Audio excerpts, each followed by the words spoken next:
It's amazing to see that kind of spark in a kid's eye when you're working with spheros, when you're working with programming, when you're working with building.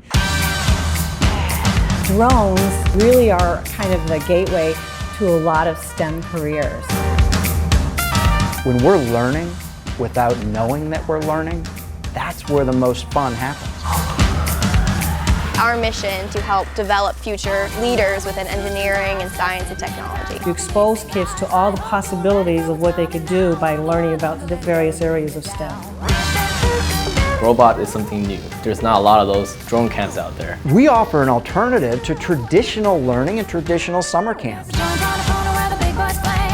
It's teaching kids how to solve problems in the real world in the same kind of fun way as you do in a video game. Our goal specifically is to make sure that they're working with the tech as much as possible. One of the top priorities here is fostering children to have an innovator's mind. When things click, it's always really exciting to watch that happening. They can't aspire to be something that they don't picture in their minds. It's part of our goal as a program to teach the social responsibility of drones. How is this technology used now? How should it be used in the future? Drones are so exciting, they get their attention, and once we have their attention, then we can fit all that other information.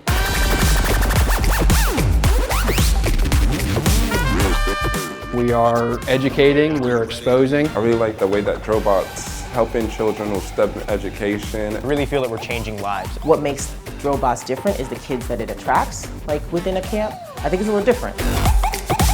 Is something that is really not rivaled by anybody around the country. There's nothing more rewarding than that, and that's what makes it worth it. I'm glad to be doing what I love, and I'd love more people to be doing it.